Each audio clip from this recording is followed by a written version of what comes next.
Magandang araw po sa inyong lahat. Lalong-lalo na po sa mga giliw ninyong tagapakinig at taga-suporta sa inyong YouTube channel. Ang kwentong aking ibabahagi ay nangyari taong 1990. Madalas po akong nakikinig sa mga kwentong itinatampok po ninyo sa inyong YouTube channel. Kaya naisipan ko rin po na sumulat sa inyo para maibahagi ko rin sa lahat ang nakakatakot na karanasan namin ni tatay. Nang lumipat po kami sa baryo ng Santa Rosa, nung una, ang buong akala ko po ay inilalayo lamang ako ni tatay sa aking mga kaibigan na may hindi mabuting impluwensya sa akin. Palagi po kasi akong napapasama sa gulo kapag sila ang kasama ko. Pero nang kami ay makarating sa baryo, natuklasan ko po na doon din pala nagpunta ang aking ina at ang kapatid na 17 taon nang nawawala. Sa una po, na pagtira namin doon ay payapa naman ang lugar. Ngunit hindi nagtagal, unti-unti naming nakikita ang tunay na misteryong itinatago ng mga tao sa baryong yon, na hanggang ngayon ay hindi ko po makakalimutan. Kilalanin niyo na lamang po ako sa pangalang Waldo. At ito ang aking kwento. Alam ko nagulat ka sa biglang pagdedesisyon ko na lumipat tayo sa baryo ng Santa Rosa. Mabuti naman po at alam niyo, tay. Gusto ko pong malaman kung anong dahilan at biglaan po ang pasya niyo. Marami akong dahilan, anak. Inilalayo lamang kita sa mga kaibigan mo na hindi magandang impluwensya sa'yo. Palagi ka na lang napapasama sa gulo. Natutuwa ka ba ng ganon? Na tinatawag ka nilang berador? Tay, ipinagtatanggol ko lamang po ang aking sarili. Kung di po ako lalaban sa kanila, lumalabas po na duwag ako. At kapag hinayaan ko naman po sila, baka ako naman po ang pinaglalamayan ngayon. Kaya nga iniiwas na kita sa kanila, anak. Hindi sa lahat ng oras ay palagi mo may pagtatanggol lang yung sarili. Paano kung bigla na lamang may tumaydor sa'yo? Iisa lang ang buhay, anak. Kaya sana'y mag-iingat ka. At bilang ama mo, masyado na akong nag-aalala para sa'yo. Kaya tama lang ito naging desisyon ko, ang lumipat sa baryong yon. Hindi po ako naniniwalang yun lang po ang dahilan nyo, tay. Sa palagay ko po, meron pa po kayong hindi sinasabi sa akin. Ay nako, Waldo. Bahala ka na sa gusto mong isipin. Teka, bakit naman hanggang dito nakasukbit ang itak mo sa bewang mo? Kaya siguro pinagtitinginan tayo ng mga tao kanina Dahil dala mo yan. Itago mo na nga yan. Tay, pati ba naman to, pinakikialaman niyo pa? Hindi kita pinakikialaman. Ilagay mo sa tamang lugar ang pagdadala mo ng itak. Para ka namang sasabak sa gira niyan Nasa loob tayo ng buso. Baka mamaya niyan umakyat dito mga pulis. Tapos isipin nila na may binabala kang masama sa mga pasahero. Uso pa naman ngayon ang huldapan. Pero tay, hindi po kasi ako komportable kung wala po to sa bewang ko. Para bang palagi po ako nag-aalala. Ay nako. Sige na, itago mo na yan. Mamaya mo na lang isukbit yan kapag nakarating na tayo sa baryo. Sige na. Pabira naman talaga, oo.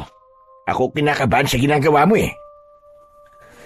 Sige na nga po, tatago ko na po. Baka kung saan pa makarating ang usapan natin. Mabuti naman. Para naman mapanatag na ang kalooban ko. Sige na, itago mo na yan. Oo na po. Ay tay, maiba ako. Sigurado po ba kayo dun sa lugar na pupuntahan natin? Oo naman. Maganda sa lugar na yon. Ang sabi ni Aling Tess. Tahimik, malayo sa gulo, at malayo sa mga kaibigan mong pasaway. Ang sabi niya, marami raw ang pumupunta sa lugar na yon at hindi na raw bumabalik.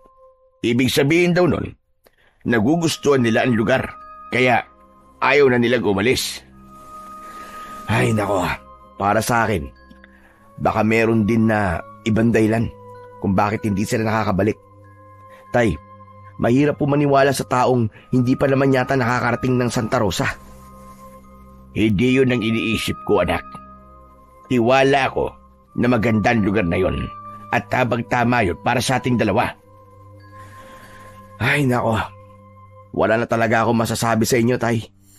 Planado nyo na ang paglipat sa baryong yun. Kaya lang po, nag-aalala po ako. Para kasing nakakatakot sa lugar na pupuntahan natin eh. Bakit mo naman nasabi yan, anak? Hindi pa nga tayo nakakarating sa lugar na yun. Tapos sinuhusgaan mo na kagad. Kita naman po, tumingin po kayo sa labas ng bintana.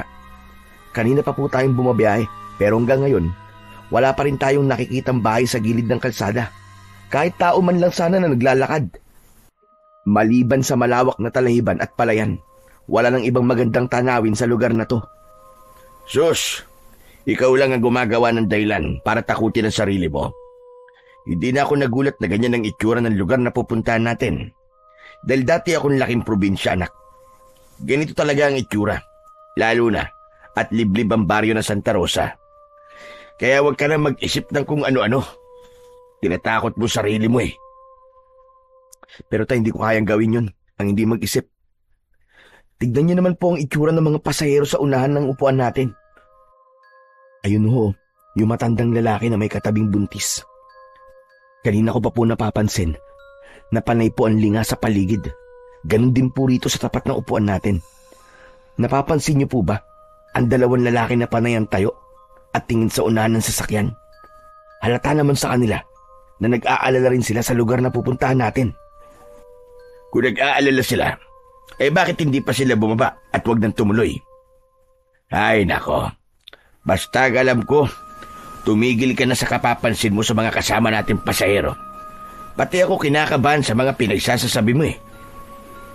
Tay, sinasabi ko lang naman po kung anong napapansin ko. Sanay ako sa pakikihalubilo sa mga tao, kaya kabisado ko kung anong ibig sabihin ng kanilang mga kinikilos. Natitiya ko po na pareho kami ng nararamdaman. Nag-aalala rin po sila sa itsura ng lugar. Kahit na ano pa ang itsura ng lugar na pupuntahan natin, hindi na magbabago ang desisyon ko, anak. Doon na tayo titira at huwag ka nang kumontra. Tay, magsabi nga po kayo sa akin ng totoo. Ano po ba talaga ang totoong dahilan at gustong-gusto niyong lumipat tayo sa baryong yon? Gusto kong hanapin ang iyong ina at ang iyong kapatid. Ano po? Pambihira, sinasabi ko na nga ba't meron kayong ibang dahilan eh? Bakit po natin nahanapin si nanay? Hindi po ba't iniwan niya tayo? Niloko po niya tayo. Ang sabi niya, bibisita lang siya sa kanyang mga magulang. Pero anong ginawa niya? Hindi na siya bumalik. Hindi mo ako naiintindihan, anak. Kahit 17 taon nang nakakalipas, ay umaasa pa rin akong muli ko siyang makikita. Mabubuo pa ang pamilya natin. Pero tay, iniwan niya po tayo. Wala na tayong naging balita mula sa kanya. Kaya imposibleng mabuo pa po ang pamilya natin. Kung nalaman ko po kagad ang totoo niyong dahilan, mas lalo akong hindi sasama sa inyo eh. Hindi po ako makakapayag sa gusto niyong mangyari. Tay, bumalik na po tayo. Huwag na po nating hanapin si nanay. Tumahimik ka nga. Nanay mo pa rin si Marisa at kasama niya ang kapatid mo. Kaya sa ayaw at sa gusto mo, sasama ka sa akin at hahanapin natin sila. Wala na akong nagawa nang sabihin yun ni tatay. At pagkatapos ay ibinaling niya ang kanyang paningin sa labas ng bintana. Indikasyong ayaw niya ng pag-usapan ang tungkol kay nanay at sa paglipat namin sa baryo. Habang nasa loob kami ng sasakyan, ay hindi ko maiwasan ang hindi suriin ang lugar na aming dinadaanan. Maging ang ibang tao na naroroon ay hindi rin napapakali sa kanilang upuan.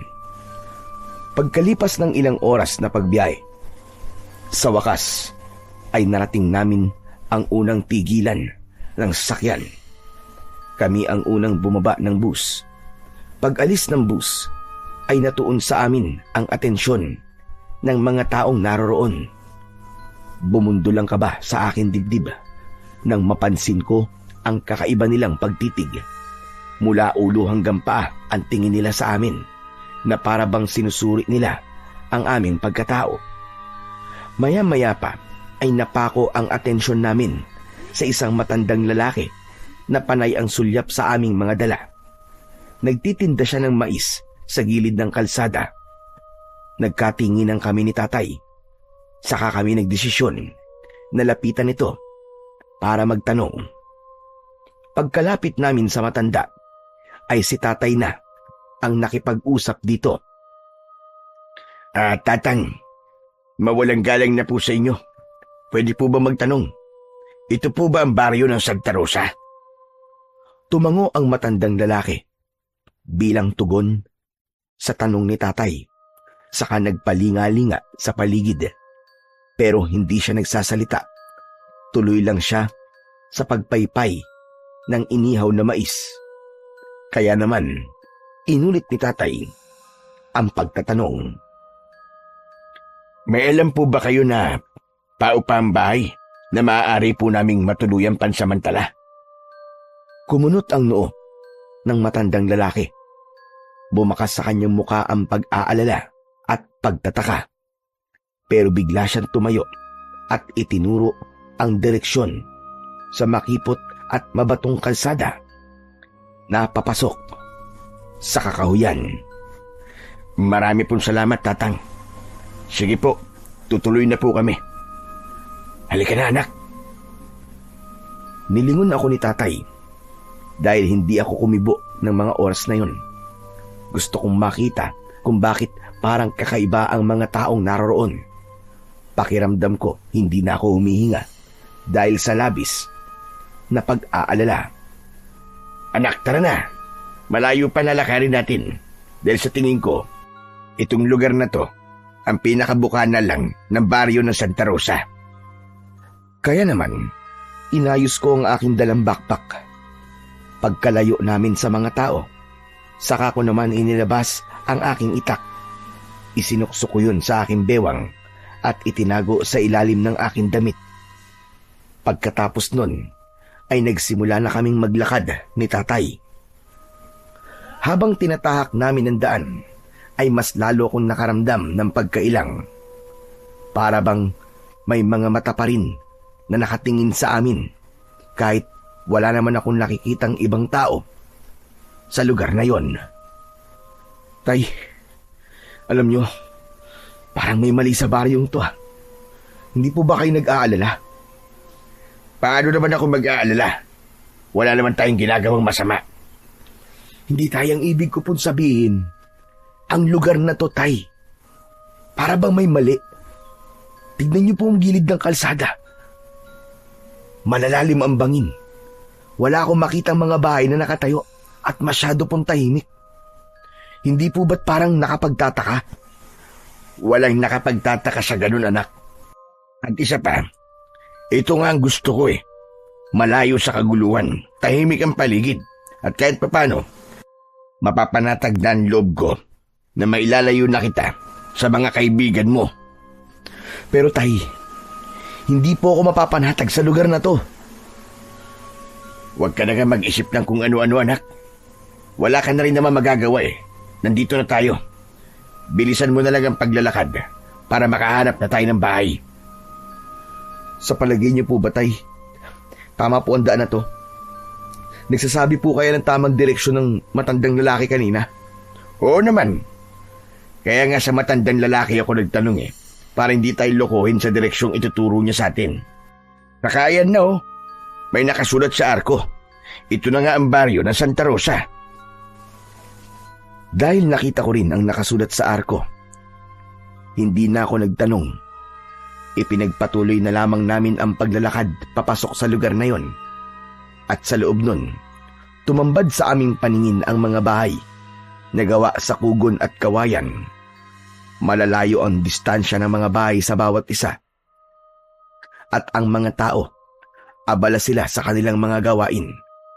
Nang makita nila kami, pumasok sila sa kanilang bahay at pinagsarahan kami ng mga bintana at pintuan.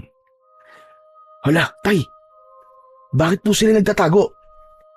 Siguro, hindi sila sanay na may dayo sa kanilang lugar. Ganun lang yun. Ay nako, hindi ko na po alam kung ano pa ang iisipin ko sa lugar na to eh. Isa pa, napansin ko po na malalaki ang katawan ng mga lalaki rito. Para bang hindi sila gagawa ng maganda, tay. Sus, lahat na lang pinapansin mo. Ano naman kung malaki ang katawan? Ay, ewan ko sa'yo, anak. Iba talaga ang mga lalaki sa probinsya, yan ang tatandaan mo. Sanay sila sa mabibigat na trabaho at sa trabahong bukid. Kaya huwag mo silang husgahan ng masama. Sa pagpapatuloy namin sa paglalakad, hindi sinasadyang may nadaanan kami na sugatan na unggoy. Nanginginig ang kanyang katawan at nanghihingi sa amin ng pagkain. Mabuti na lang at may dala akong tinapay na binili ko bago kami sumakay ng bus.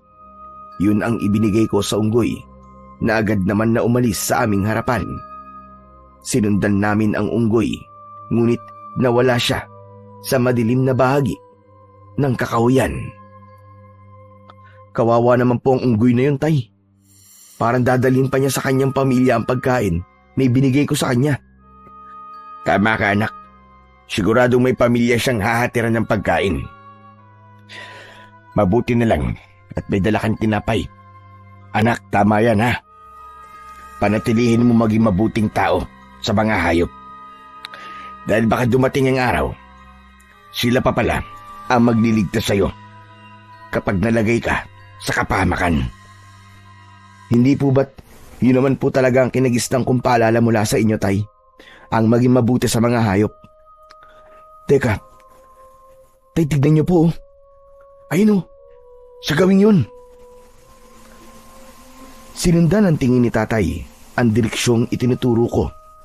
Tumambad sa aming paningin ang maraming abandonadong sasakyan sa ibaba ng bangin. Aba, bakit naman maraming sasakyan dyan? Sayang naman, nakaimbak lang. Teka, sino kaya ang nagtapon ng mga sasakyan sa lugar na yan? Tay, lapitan po kaya natin para malaman po natin kung anong dahilan at itinapon ng mga sasakyan dyan. Mabuti pa nga, mukha kasing bago pa ang iba eh. Halika na. Bumaba kami ni tatay sa may hindi naman kalaliman na bangin para tignan ang iba't ibang klase ng mga sasakyan. Pagsapit namin sa kinaroroonan ng mga sasakyan, pinagmasdan namin yung mabuti. Ay, grabe. Sobrang daming sasakyan dito. Pero puro luma at sira na. Kaya siguro itinapon na lang dito. Sa tingin ko, nadisgrasya ang mga sasakyang ito, anak. Pero ang isang ito, mukhang bago pa. May bayad pa ng dugo sa mga upuan. Kawawa naman ang mga sakay ng sasakyang to, tay. Ano kaya kung pasukin ko po ang loob ng mga sasakyan? Baka lang po may makita po akong gamit na magbibigay ng impormasyon tungkol po sa mga biktima. Ikaw ang bahala. Ako rin. Titingin din ako rito sa kabila. Naghiwalay kami ni tatay. At sa aking paglalakad, nakita ko ang isang lumang jeep. Ginagapangan na yon ng ligaw na damo. Kaya pinasok ko yun at sinuri ang loob. Akma na sanang hahakbang ako ng paa nang mapansin ko ang isang lumang pambatang medyas sa sahig.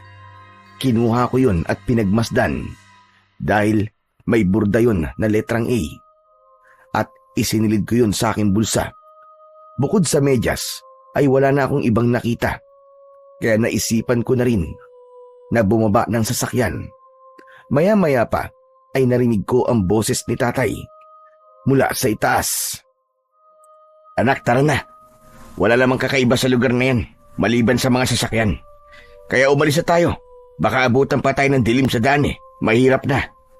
Sige po, tay. Susunod na po ako sa inyo. Muli kong sinulyapan ang lumang jeep bago ako umakyat sa itaas kung saan ay naghihintay na sa akin si tatay. Nang makalapit ako sa kinaroroonan niya, ay tahimik na kaming naglakad. Pagkalipas ng ilang minuto, ay nadaanan namin ang isang pangkat ng kalalakihan. Sa tingin ko ay mga tanod dahil sa kanilang uniforme at hawak na batuta. Napansin ko na pinagtutulungan nilang bugbugin ang isang binata. Nakita ko rin na pumutok na ang kanyang labi dahil sa tinamong suntok mula sa 5 tanod. Tay, kawawa naman po yung lalaking pinagtutulungan ng mga tanod oh. Hindi na po makatarungan ang ginagawa nila. Hindi na nga po lumalaban yung tao pero sinasaktan pa rin nila. Nako, masama na ang lagay ng lalaking yun, anak. Balak na yata nilang patayin ha. Tay, tulungan po natin siya. Bilisan niyo. Teka, sandali lang anak. Baka tayo naman na mapahamak. Isa pa, hindi natin alam kung anong totoong dahilan kung bakit siya binubugbog ng mga tanod. Hindi na po mahalaga yun, tay. Ang mahalaga, mailigtas po natin siya. Baka mapatay na siya ng mga lalaking yun At saka, hindi po dapat nila inilalagay sa kanilang mga kamay ang batas. Gaano mang kalaki ang kasalanan niya, wala pa rin po silang karapatan na saktan ang taong yun. Wag na anak, wag na tayong makialam sa kanila. Madadamay lang tayo dyan. Tay, hindi pwede. Hindi ko po kayang makita na mayroong binubugbog na tao sa harapan ko. Lalong-lalo na po kung wala naman siyang kakayahan para ipagtanggol ang kanyang sarili. Kung may magagawa naman po tayong tulong, bakit po hindi natin siya tulungan? Wala nang nagawa si tatay nang bigla akong tumakbo papunta sa kinaroroonan ng mga tanod. Nang makalapit ako sa kanila, ay bigla silang tumigil sa pambubugbog nila sa lalaki. Dala ng labis na panghihina ng lalaki, bumagsak ito sa lupa. Mawalang galang na po sa inyo. Pero ano po bang kasalanan ng lalaking yan at pinagtutulungan niyo pong bugbugin? Hindi na po lumalaban sa inyo Mga tanod pa naman po kayo. Ay, kung sino ka man, huwag ka nang makialam dito. May kasalanan ako sa kanila. Kaya nila ako binubugbog. Kahit na pa hindi makatarungan ng paraan nila ng panghuhuli sa'yo. Hindi ka naman lumalaban Kaya kayo, kung tanod kayo at batas ang pinaiiral nyo, hindi nyo dapat to ginagawa. Imbis na makinig, ay nakita kong sinipa ng isang tanod ang lalaking nakahandusay sa lupa. Kaya wala na akong inaksayang oras. Tumalon ako, sabay sipa sa mukha ng tanod na nanakit sa lalaki. Bumagsak ito sa lupa. Hindi naman yun nagustuhan ng kanyang mga kasama. Kaya sabay-sabay silang sumugod sa akin. Umatake sila sa akin gamit ang kanilang batuta. Pero nagawa ko yung maiwasan at gumanti ng sipa sa kanila. Katulong ko si tatay na hinarap naman ang isang matabang lalaki. Dahil 4 ang kalaban ko, hinugot ko na ang aking itak. Alam kong malalagay rin ako sa alanganin at wala silang balak na buhayin ako. Kaya naman, humanda ako sa kanilang pagsugod. Nang umatake sila sa akin ng palo ng batuta, mabilis ko yung iniwasan, saka gumanti sa kanila ng isang hataw sa pamamagitan ng pinalapad kong itak. Hindi ko sila tinuluyan na sugatan, ngunit sapat na ang pagpalo ko ng talim sa kanila upang maramdaman nila ang sakit.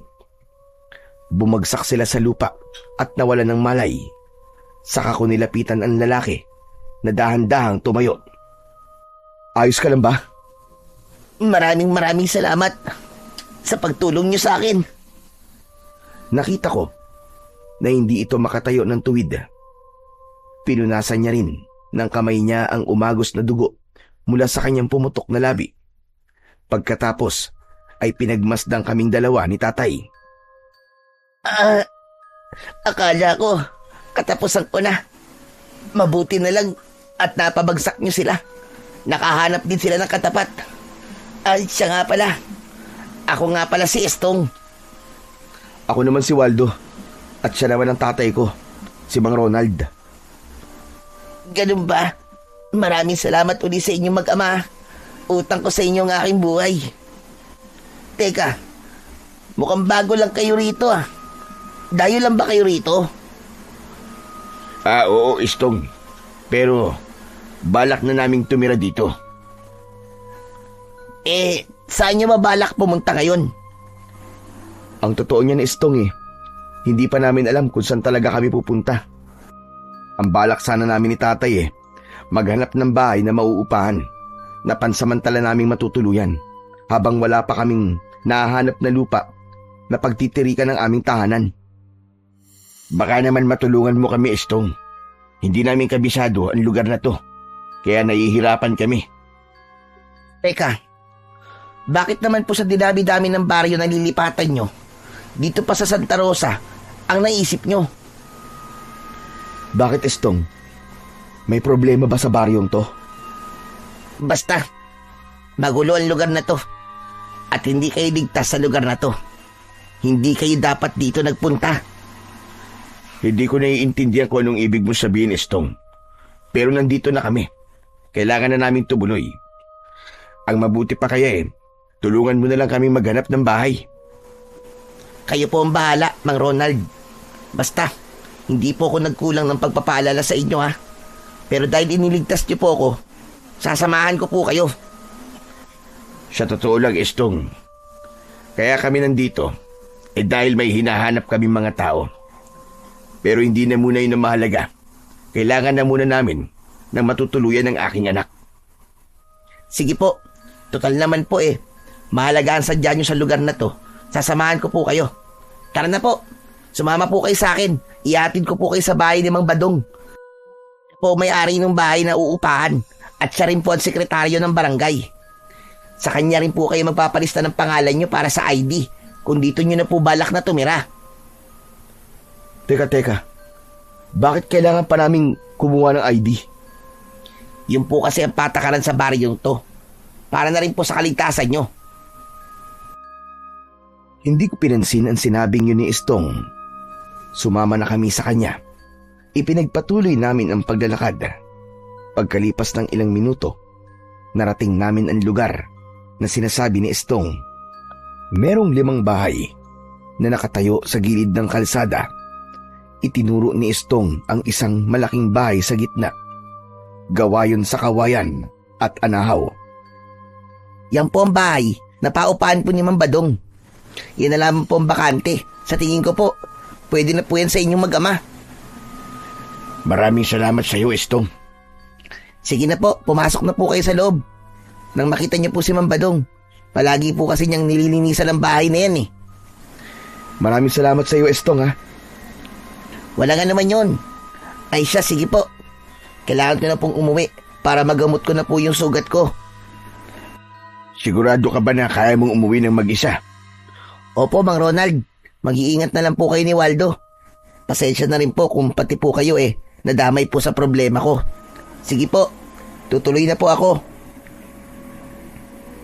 Ilang sandali pa ay iniwan na kami ni Estong. Saka namin binalingan ng tingin ang itsura ng bahay. Nanatili kaming nakatayo sa labas ng bakuran. Mana sanang magtatao po pa kami sa taong nagbabantay ron nang bigla naming narinig ang boses ng isang lalaki mula sa loob ng bakuran. Binuksan niya ang tarangkahan at sumilip ang isang lalaking balbas sarado. Sino kayo? Anong kailangan nyo? Bakit nasa tapat kayo ng aking bakuran? Magandang araw ho. Kayo po ba si Mang Badong? Yung may-ari po nitong bahay na pinapaupahan? Oo, ako nga. Bakit mo na itanong?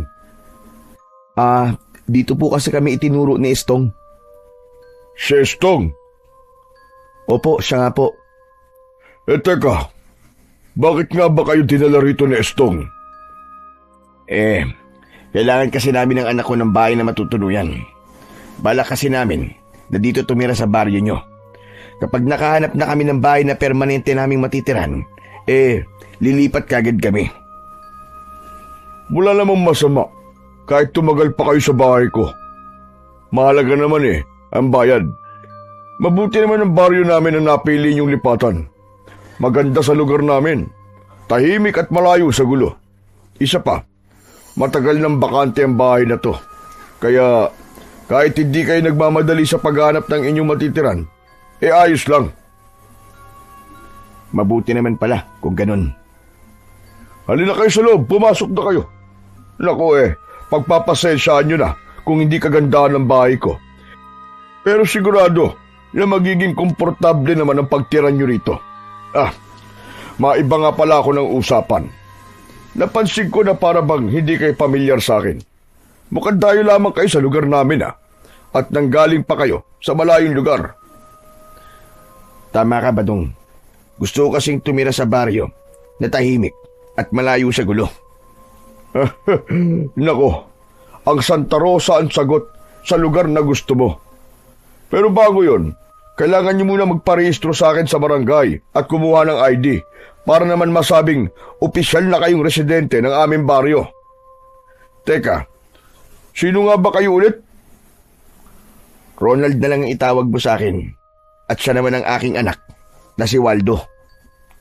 O sige, tutal naman at nagkakaintindihan na tayo.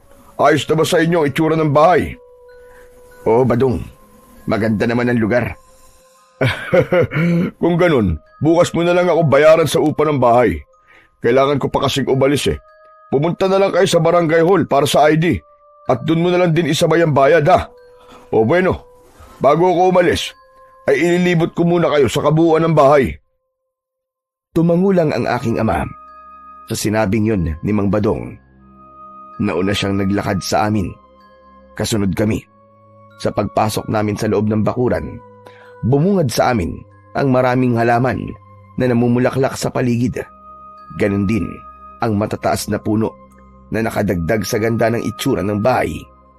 Ngunit sa kabila ng magandang tanawin na aking nakikita, hindi naman maipaliwanag ang kabang nararamdaman ko ng mga sandaling yun. 1,000 lang ang upa sa bahay ko sa loob ng 1 buwan. Libre na ang tubig. Kaya lang, wala tayong kuryente rito. Meron kaming libreng gasera na nilalagyan nyo ng gas. Meron nagtitinda ng gas sa lugar na to. Kaya hindi rin naman magiging mahirap para sa inyo. May karpyo ang baryo namin.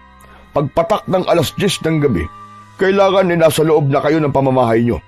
Dahil kung hindi, binubugbog ng tanod ang sino mang mauhuling pasaway. Nag-iingat lang kami sa mababangis na hayop na gumagala kapag gabi. Teka, bakit naman po bugbog ang parusa sa mga lumalabag ng karpyo? Matitigas kasi ang ulo ng mga tao rito Kapag mabait ang nagpapatupad ng karpyo, binabaliwala nila ang batas. Samantala kung tutuusin naman, ay para rin yun sa kanilang kaligtasan. Kaya naman, napipilitan kami na bigyan sila ng marahas na leksyon. Nang marinig ko yun, bigla kong naalala ang nangyari kay Estong. Siguro ay lumabag siya sa karpyo, kaya nasaktan siya.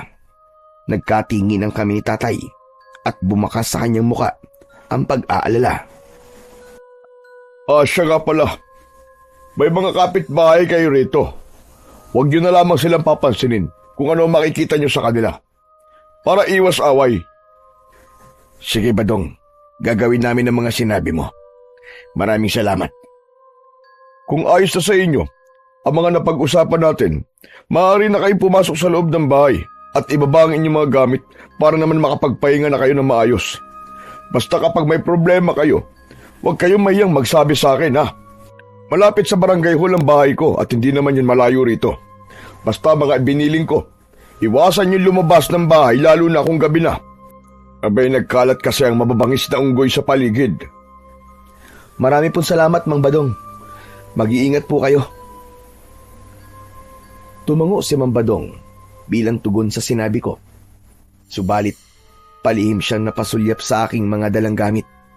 Maging ang aking bewang kung saan ay nakatago naman ang aking itak. Nang tuluyang makaalis si Mang Badong, pumasok kami sa loob ng bahay. Malinis ang bahay. Walang ibang gamit maliban sa gasera at kaldero. 2 ang silid at sakto yun sa aming 2 ni tatay. Nang maiayos namin ang aming mga gamit, ay nagpahinga kami sa loob ng aming kwarto. Pagsapit ng gabi, bigla kaming nakarinig ng huni sa labas ng aming bahay, kaya hindi ako nakatiis. Bumangon ako at pumasok sa loob ng kwarto ni tatay. Nadatnan ko na nakaupo siya sa gilid ng katre. Ay, naririnig niyo rin po ba ang huni ng hayop sa labas? Oo naman, kanina pa. Parang baboy na gumagala. sa loob ng bakuran natin. Tay, tignan po natin. Parang sinisira po niya ang mga tanim eh.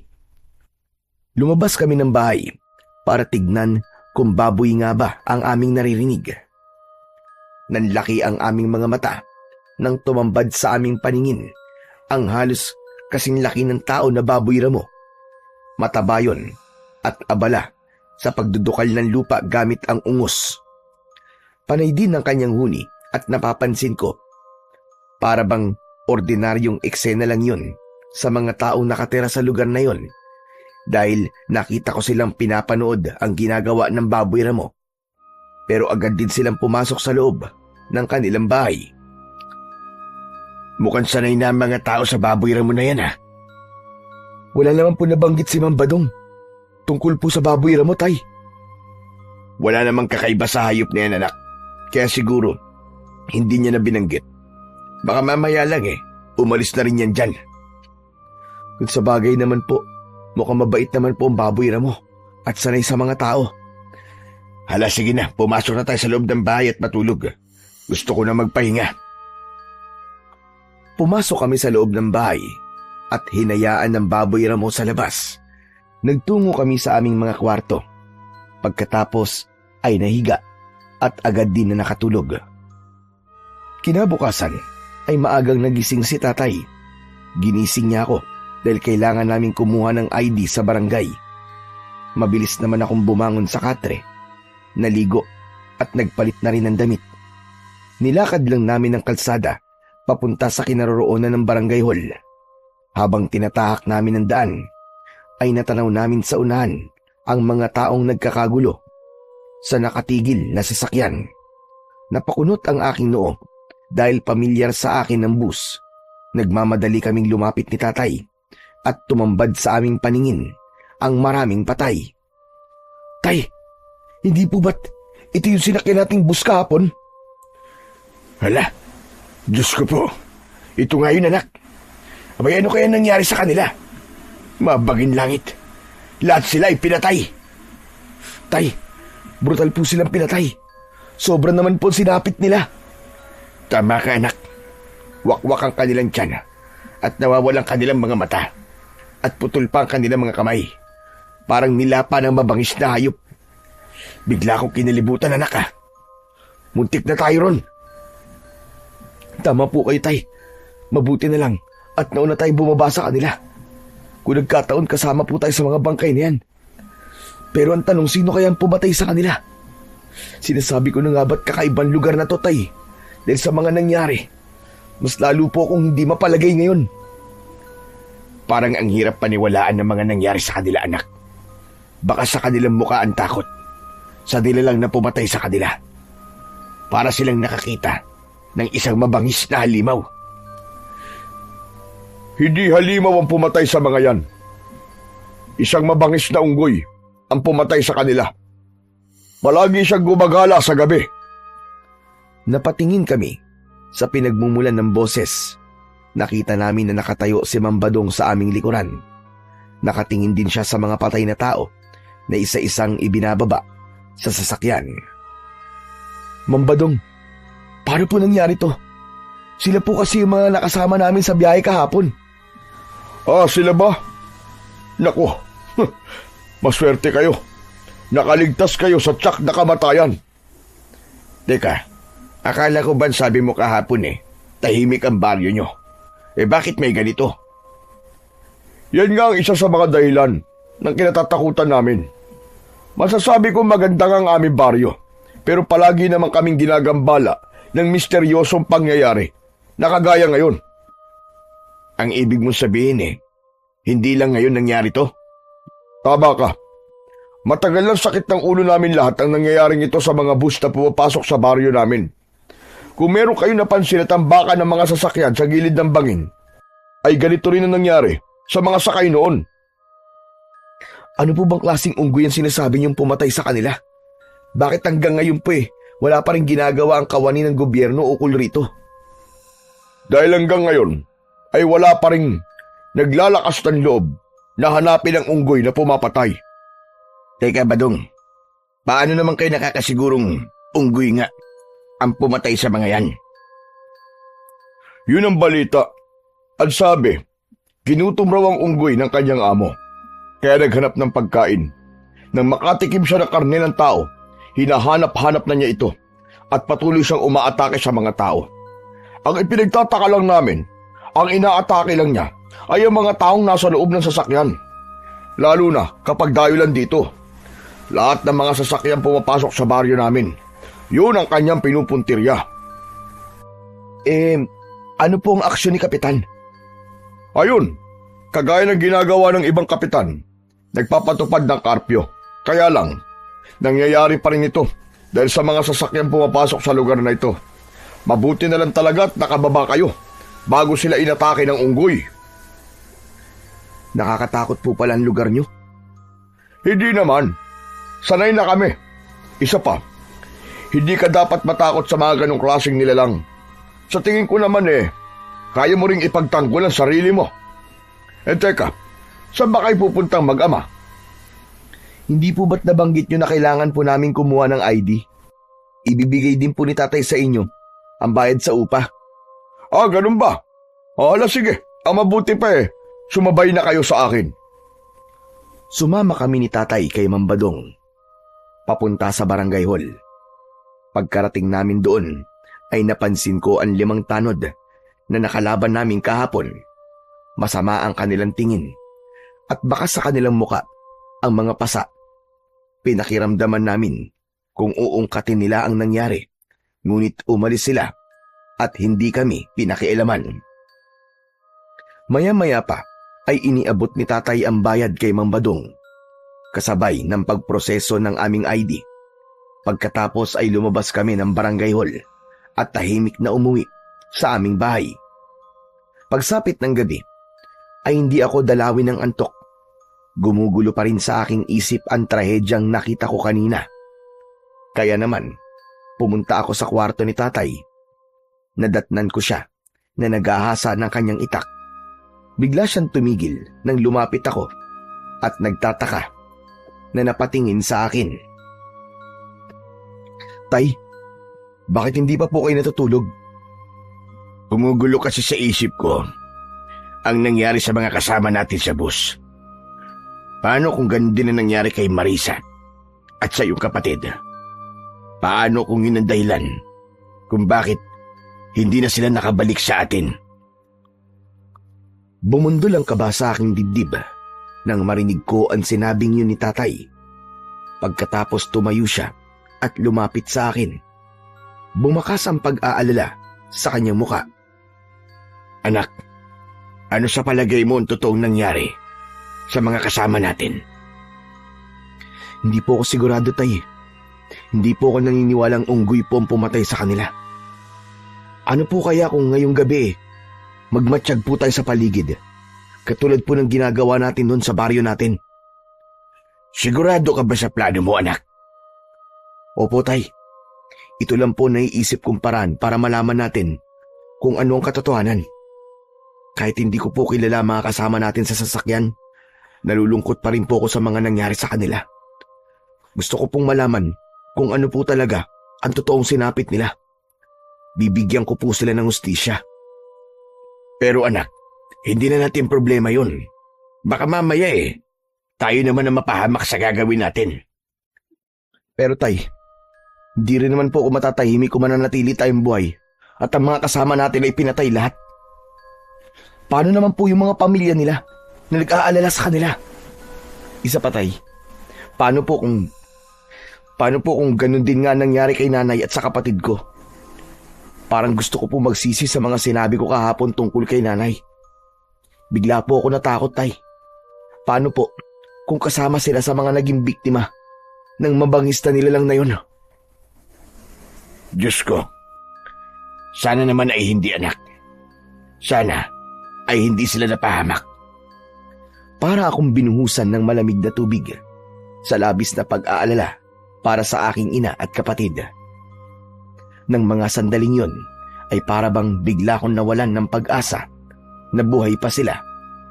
Dahil doon, mas lalo kong inasam na mahanap ang nilalang na pumatay na mga pasahero sa bus. Ang mabuti pa, anak, Gawin na natin kung ano naiisip mong plano. Hala, sige na. Ihanda mo na ang mga dadali natin. Magmamatsyag tayo sa paligid. Pero kapag wala tayong nakita, uuwi rin tayo kagad. Para hindi tayo mahuli nang nagpapatupad sa karpyo. Opo, Tay. Mag-iingat na lamang po tayo para hindi nila malaman ang lihim nating pagmamatsyag. Mabilis kaming naghanda. Nagsuot kami ng sombrero upang wala kagad makakilala sa amin kung sakaling may makakakita sa amin.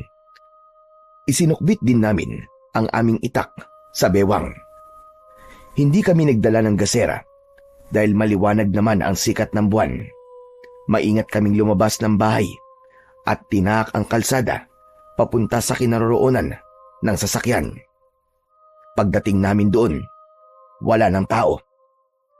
Tay, may naisip ako. Ang mabuti po, magpanggap po tayong pasahero. Malay niyo po, biglang bumalik ang nilalang na umatake sa kanila. Ang ibig mo sabihin ipapain natin ang sarili natin, ganun ba? Opo, Tay, ganun na nga. Baka gumana po naiisip kong plano. Sumang-ayon sa akin si Tatay. Umakyat kami sa bus at naupo sa unahan ng sasakyan upang madali kaming makita. Pagkatapos ay nakiramdam kami sa paligid. Anak, sigurado ka ba? Nagagana ang plano mong ito. Baka may makakita pa sa atin dito. Isipin nila na tayo ang pumatay sa mga pasahero sa bus. Tay, magtiwala po kayo sa akin. Dati ko na po itong ginagawa kapag may gusto po akong hulihin. Isa pa, naniniwala po ako na kung ang mga pinapatay ng nilalang ay ang mga taong nasa loob ng bus, maaaring makahanap po kagad tayo ng katibayan kung anong klaseng nilalang ang pumatay sa kanila. Kung sa bagay, may punto ka naman, anak. Matagal kaming naghintay roon, subalit wala kaming napansin na kakaibang kilos sa paligid. Pagkalipas ng halos 20 minuto, narinig namin ang ugong ng isang baboy ramo. Nagkatinginan kami ni Tatay at napatingin sa labas ng sasakyan. Tumambad sa aming paningin ang baboy damo na abala sa pagdudukal ng lupa. Yun din ang baboy damo na nakita namin sa loob ng aming bakuran kagabi. Matagal namin siyang pinagmasdan. Pambihira naman baboy damo na yan, Tay. Kung saan-saan po siya nakakarating. Tuwing gabi ko lamang siya nakikitang kumakain at nagdudukal ng lupa. Sadyang ganyan naman ang baboy ramo, anak. Tsaka, wala namang kakaiba sa baboy ramo na yan. Mabuti ngayon at baka yan pa maging dahilan para magpakita sa atin ng unggoy. Tay, baka naman po hindi unggoy ang pumatay sa mga pasahero. Baka naman po ang baboy ramo na yan. Imposible yun, anak.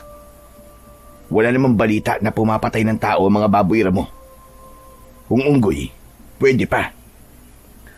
Nagkakamali po kayo, Tay. Meron din pong napapabalita na minsan nang pumatay ng tao ang isang baboy ramo. Magsasalita pa sana ako nang biglang dumating ang isang babaeng unggoy. Karga niya ang kanyang sanggol. Bigla itong bumagsak sa lupa mula sa sanga ng puno at hindi na kumilos. Nanatili siyang nakatayo habang nakatingin sa baboy ramo. Nakatayo rin ito at nakipagtitigan sa unggoy.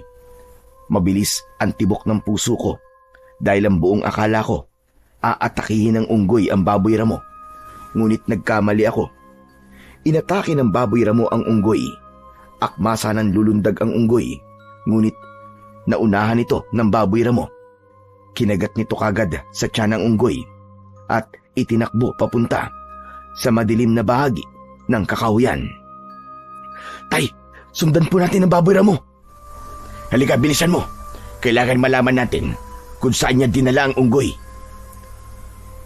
Bumaba kami ni Tatay sa sasakyan para sundan ang baboy ramo. Tinahak namin ang masukal na kagubatan. Pagkalipas ng ilang minuto, ay biglang tumigil sa pagtakbo ang baboy ramo. Ibinaba niya sa lupa ang wala ng buhay na unggoy sa mismong lugar na direktang tinatamaan ng liwanag ng buwan. Nagtago kami ni Tatay sa malaking puno habang pinagmamasdan ang ginagawa ng baboy ramo. Mula sa aming pinagtataguan ay kitang-kita namin ni Tatay ang biglang pagtayo ng baboy ramo At sa isang iglap, nagbago yun ng anyo. Nagkaroon ito ng kalahating katawan ng tao at ang ulo ay sa baboy ramo. Nagsipagtaasan ang mga balahibo ko sa katawan nang makita namin ang kabuuan ng anyo ng isang halimaw. Nanginginig ang aking tuhod na napatingin sa aking ama. Tay, hindi siya totoong baboy ramo. Hindi po siya ordinaryong hayop, kundi isang halimaw. Tama ka, anak. Tignan mo ang ginagawa niya sa katawan ng unggoy. Kinain niya, pati ang anak nito. At gamit ang matutulis niyang kuko, winakwak niyang tiyan ng kaawa-awang unggoy. Tignan niyo, tay. Sinisip-sip din po niyan dugo ng unggoy. Pero bakit iba ang sinabi sa atin ni Mang Badong? Dahil ang buong akala nila, unggoy talaga ang pumapatay sa mga biktima. Malaking katibayan ito na merong aswang sa baryo nila. Hindi ko lang natitiyak kung anong klaseng nilalang siya. Tuluyan ng nilantakan ng aswang ang katawan ng unggoy at mula sa aming pinagkukublihan ay dinig na dinig namin ang pagmuya niya sa laman at buto ng unggoy. Umuungol siya sa sobrang sarap. Kaliwat kanan ang kanyang pagsubo sa lamang loob ng hayop. Nanginginig ang tuhod ko ng mga sandaling yun dahil yun ang kauna-unahang pagkakataon na nakakita ko ng aswang. Tay, pagkakataon ko na po ito para mapatay ang aswang. Teka, anak, sandali. Hindi mo sigurado kung gaano siya kalakas. Bahala na po, tay. Tiwala naman po ako sa kakayahan ko eh. Hindi na ako nagpapigil pa kay tatay. Lumabas ako sa aming pinagtataguan at dahil sa natuklasan ko, usbong ang galit ko sa ginawa niya sa unggoy, pati na sa mga pasahero ng bus. Hoy! Halimaw ka! Pinatay mo ang unggoy! Kawawa naman! Humarap ka sa akin! Ipakita mo ang anyo mo! Gusto kong makita ang pagmumukha mo! Tumigil sa pagkain ang aswang at dahan-dahan na humarap sa akin. Nakita ko ang mapupula niyang mga mata. Matutulis ang kanyang mga kuko at mahaba ang buntot na humahampas sa damuhan. Umangil siya ng malakas, kaya lumitaw ang matutulis niyang mga pangil. Tumulo ang malapot niyang laway na may kasama pandugo. Subalit hindi ako natakot. Inihanda ko ang itak ko at matapang akong nakipagtitigan sa kanya. Ganun daw ang isa sa paraan para matakot ang isang nilalang. Kailangan labanan sila ng titigan. Kung ganun, ikaw pala ang totoong pumapatay sa mga pasahero ng busa na pumapasok sa baryong ito. Pinatay mo ang mga kasama ko. Hindi ko pa man natatapos ang aking sasabihin nang biglang sumugod ang aswang para umatake sa akin. Tumalon siya at pagpatak niya sa lupa ay saktong nasa harapan ko siya. Mabuti na lang at naging maagap ako sa pagkilos. Naiwasan ko ang kanyang suntok at gumanti ako sa kanya ng taga na tumama naman sa kanyang dibdib. Sinundan ko yun ng pagsuntok sa kanyang muka. Ngunit gumanti siya sa akin ng kalmot na tumama naman sa aking dibdib. Kasunod ng paghampas ng kanyang buntot sa aking leeg. Bumagsak ako sa lupa. Kaya naman, sinamantala ng aswang ang pagkakataon habang nangihina pa ako. Niluhuran niya ako sa tiyan at paulit-ulit niya akong sinuntok sa muka. Nang iangat niya ang kanyang kamay, nakatutok sa akin ang matutulis niyang mga kuko. Bago pa man tuluyang bumaon sa katawan ko ang kuko niya, tinamaan ito ng sipa mula sa aking ama. Anak, tumayo ka! Bilisan mo! Kahit masakit ang aking katawan, pinilit ko pa ring bumangon at mahigpit kong hinawakan ng aking itak. Sumugod ako sa kinaroroonan ng aswang at hindi ko na hinintay na siya ay makabangon. Agad kong ibinaon sa kanyang dibdib ang hawak kong itak. Umangil siya ng malakas. Hindi ko alam na isa pala yung hudyat ng pagtatawag niya ng kanyang mga kasama. Akala ko nag-iisa lang ang aswang na baboy ramo, kaya nagulat kami ni tatay nang lumitaw sa likod ng mga puno ang maraming baboy ramo. Nag-anyo rin silang kagaya sa kalaban ko. Inatake nila kami, ngunit hindi ako nagpatinag. Nakipagpambuno kami ni tatay sa mga aswang. Tinamaan ako ng kalmot at kagat ng aswang sa aking binti. Si tatay naman ay tinamaan din ng kagat sa braso. Napasigaw siya sa labis na sakit. Kaya lumapit ako sa kanya at tinaga ang aswang hanggang sa bumagsak ito sa lupa. Ay, umalis na kayo! Ako na pong bahala rito! Hindi anak, lalabanan natin sila. Pero tay, parami po sila ng parami! Hindi nakinig sa akin si tatay. Tuloy lang siya sa pakikipaglaban sa mga aswang. Kaya naman, kahit nararamdaman ko ang panghihina, ay nakipaglaban pa rin ako sa mga aswang. Akala ko, katapusan na namin ng mga sandaling yun. Pero may biglang dumating. Si Estong, iniligtas niya kami. May dala siyang umuusok na bunot ng nyog, saka inihagis sa mga aswang. Nang kumalat ang makapal na usok sa paligid, nagsipulasan ang mga aswang. Umatras sila at lumayo. Kumalat ang amoy ng insenso sa paligid, kasunod ng pagsaboy ni Estong ng mga asin sa mga aswang, hanggang sa tuluyang mawala sila sa madilim na kakahuyan. Diyos ko! Waldo! Mang Ronald! Anong ginagawa niyo rito? Mabuti na lang po at narinig ko kayo. Teka, may mga sugat po kayo sa katawan na. Sinasabi ko na nga ba't kayo naririnig ko sumisigaw eh. Waldo, ano? Kaya mo bang maglakad? Oo, kakayanin ko, Estong. Agad akong inalalayan ni Estong para tumayo. Pagkatapos ay nilapitan namin si tatay na sinisira ang laylayan ng kanyang damit para itali yun sa sugat niya sa braso. Kailangan ko magamot kagad ang mga sugat nyo bago pa lumala. Tulungan mo kami, Estong. Hindi namin nakalain na yung baboy mo pala ay isang aswang.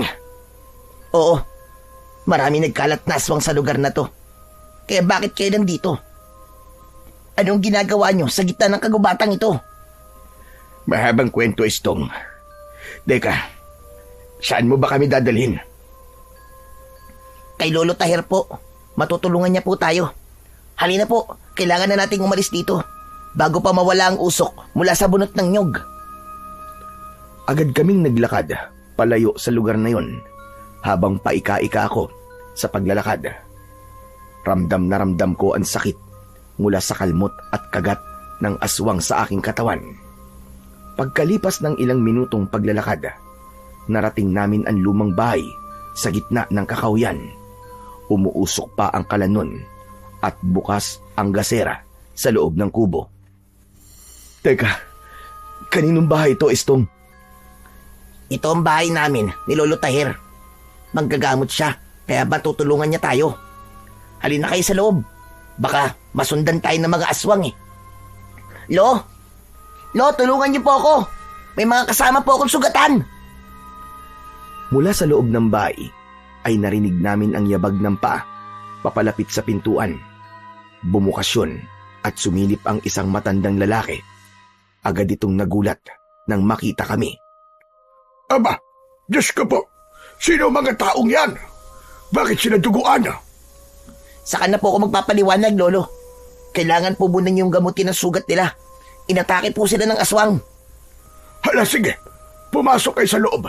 Bilisan nyo.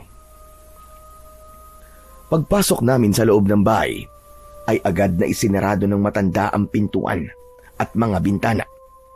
Nagsindi rin siya ng ilaw sa loob ng kusina at nagpabaga ng apoy sa kalan. Pagbalik ay may dala na itong umuusok na bunot ng nyog. Titig na titig sa akin si Lolo Tahir. Pagkatapos ay tumingin sa kanyang apo. Ano bang nangyari sa kanila, Estong? Teka, sila ba yung sinasabi mong dayo sa baryo natin na tumulong sa'yo? Opo, sila nga po yun. Kailangan po nila ng tulong nyo, Lo. Abay sige, maluwag sa dibdib ko na tulungan sila. Salamat po, Lo. Mabuti na lang po. At napadaan ako sa lugar na yun. Mabuti na lang talaga dahil kung hindi, baka pinagtulungan na silang lapahin ng mga aswang. Bakit ba kayo nagpunta sa gubat ng ganitong oras? Hindi nyo ba alam na delikado ang lugar na ito? Hindi po namin akalain na may aswang po sa baryo nyo eh. Bakit nga kayo nasa gubat? Ano bang ginawa nyo ron? Kasi po, yung kasamahan namin doon po sa bus, natagpuan po namin kanina na patay at wala na pong natira sa kanila. Sinabi po ni Ma'am Badong na mabangis daw po na unggoy ang gumawa nun sa kanila. Pero hindi po ako naniwala eh. Kaya inaya ko po si tatay na magmatsyag sa lugar na yon. Hindi naman po namin nakalain na yung baboy ramo pala ay isa pong aswang. Isang pagkakamali ang ginawa nyo. Hindi nyo dapat ginawa yun.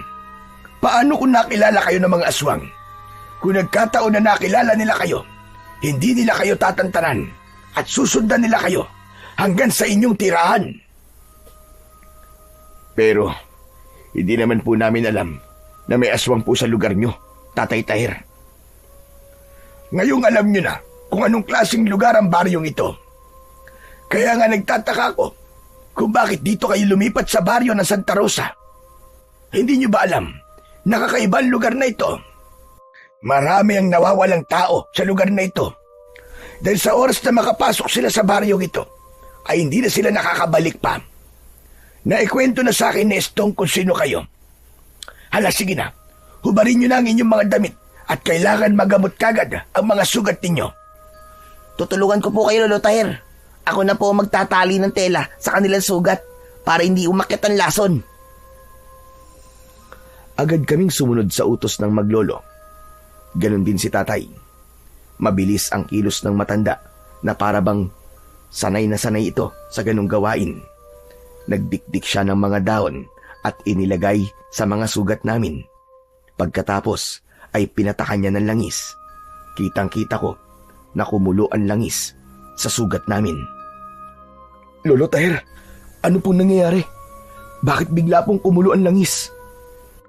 Sapagkat pinapatay ng langis at katas ng daon ng artemisa ang lason mula sa laway ng aswang. Kapag kumalat ang lason, mapaparalisa ang buong mong katawan. Pagkatapos ay mahahawa kayo ng aswang.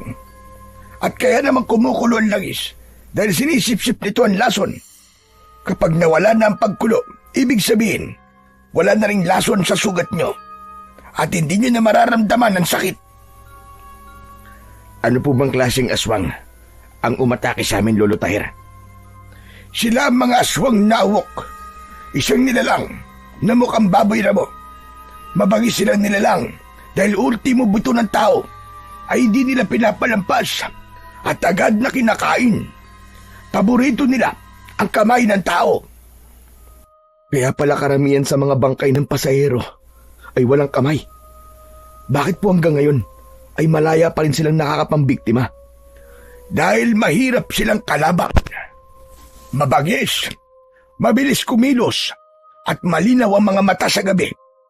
Mabuti na lang talaga at nakasuot kayo ng sombrero. Hindi nila kayo nakilala. Matagal na po ba kayong nakatira dito, Tatay Tahir? Oo naman, matagal na kaming nakatira at nakakulong sa baryong ito. Ano pong ibig sabihin yung nakakulong kayo sa baryong ito? Nakulong kami rito. Matagal na kaming biyag ng mga aswang na awok. Wala sa amin ang nakakalabas ng buhay sa baryong ito. Pinatay nila ang pamilya ko at maging ang aking anak na matagal ko nang hindi nakikita. Pinatay nila sa loob mismo ng sinasakyan niyang jeep. Mabuti na lang at nailigtas ko ang aking apo na si Estong. Kung ganun po, wala na pong pamilya si Estong? Oo, tama ka. Ulila na siya. Ang baryo ng Santa Rosa ay pugad ng mga aswang na awok. Pinangangalagaan nila ang kanilang lahi sa pamamagitan ng pagpatay sa mga dayo na pumapasok sa lugar na ito. Marami rin silang mga biyag doon sa kanilang kuta. Diyos ko, kung ganun, patay na po ang lahat ng mga taong pumasok sa baryong ito. Ganun ho ba? Tila naramdaman ko ang pagdadalamhati sa boses ng aking ama nang sabihin yun. Biglang pumasok sa isip ko si nanay at ang kapatid ko. Marahil ay patay na rin sila. Dala ng galit ay napakuyom ang aking kamao. Maya-maya pa ay si Estong naman ang nagsalita. Lahat ng mga taong nakapalibot sa atin ay mga aswang. Kaya mahirap magtiwala sa kanila. Kung ganun, nakakulong na rin kami ni tatay sa pugad ng mga aswang. Tama ka, Waldo. Kung naaalala nyo, nung nadaanan nyo akong pinagtutulungang bugbugin ng mga tanod, nahuli nila akong lumapit sa mga bihag para magbigay ng pagkain sa kanila. Lumabag ako sa karpyo, kaya yon, sinaktan nila ako at balak sanang patayin. Mabuti na lang at dumating kayo. Kung pinapatay nila ang mga dayo, bakit kami? Hindi nila kami pinatay. Dahil natalo nyo sila sa laban. Naghahanap sila ng tiyempo ngayon para patayin din kayo. Pero dahil nakakuha kayo ng ID, hindi nila muna kayo gagalawin. Kapag natuklasan nila na alam nyo na tungkol sa kanila, sa kanila kayo papatayin. Sinasabi mo bang nagpapanggap kayong walang alam tungkol sa kanila para mabuhay kayo? Oo. Kaya nga, umaarte akong walang alam at inilapit ko pa kayo sa pinakapinuno ng aswang. Teka sandali. Si Mang Badong ba ang tinutukoy mo, Estong? Opo, Mang Ronald. Siya po ang pinakapinuno ng mga aswang na awok. Sandali. Kung si Mambadong ang pinuno ng aswang, bakit wala pa rin kayong ginagawa? Humahanap lang kami ng tiyempo, Waldo. Kapag napasama kami sa biyag, hindi na kami makakahanap ng paraan para labanan ng mga aswang at itakas sa mga biyag. Ano pong ginagawa nila sa mga bihag? Unti-unti silang kakainin. Ginagawa silang reserbang pagkain. Sa oras na, wala na silang mahanap na unggoy na siya nilang pangunahing pagkain. Unti-unti ko na rin po naiintindihan ng nangyayari. Ibinibintang nila sa unggoy ang kanilang kasalanan para hindi sila paghinalaan. Tay, sinasabi ko na nga ba't may kakaiba sa lugar na to eh. Sobra pa sa inaasahan natin ang matutuklasan nating lihim sa baryong to. At dahil sa kakaibang lugar na to, anak, mas lalo akong magsusumikap na hanapin ang iyong kapatid at ang iyong ina. Kahit konti na lang ang pag-asa na natitira sa atin, umaasa pa rin ako na sana ay buhay pa sila at kasama lang sa mga bihag. Ako rin po, tay. Hahanapin ko po si nanay. Habang nag-uusap kami ni tatay, bigla namang nagsalita si Lolo Taher. Delikado ang lugar na ito para sa inyo. Hanggat maaari, kung kaya nyo magpanggap, gawin nyo. Magkunwari kayong walang alam sa tunay nilang pagkatao. Hindi rin nila dapat malaman na nakipag-usap kayo sa amin ni Estong. Dahil kung hindi, iisipin nila na bumubuo tayo ng plano para sila ay sugpuin. Naiintindihan po namin, Tatay Taher.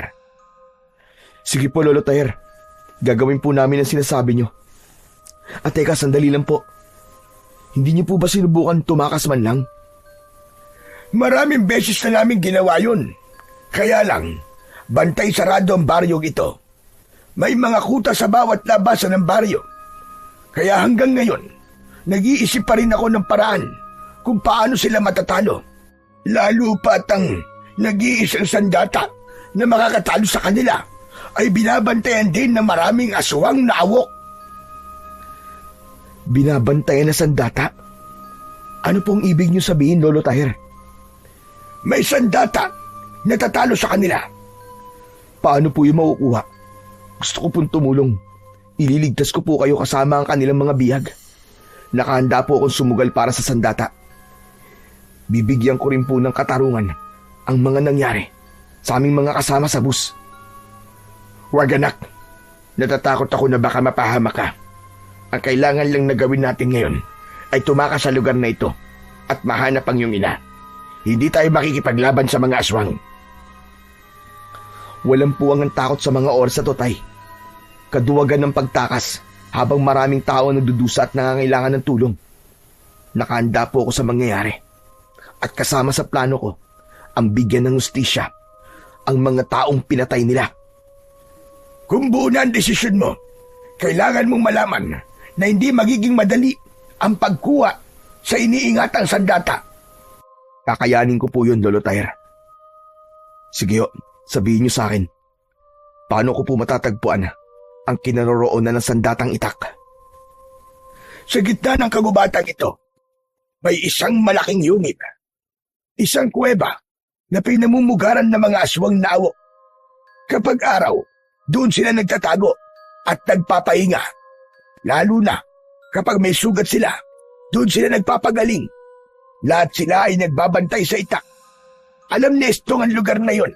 Maaari kanyang samahan at tulungan. Madali lang naman ang pagpunta ron. Ang pagpasok ang mahirap, Waldo. Dahil ang kinaroroonan ng sandata ay nasa ilalim mismo ng yungib. Ano po ang kakayahan ng sandatang naroon? Ang kakayahan ng itak ay ilabas ang kapangyarihan ng aswang mula sa kanyang katawan. Tinutunaw ng itak ang mutya ng awok. Teka, bakit po ganun kalakas ang itak?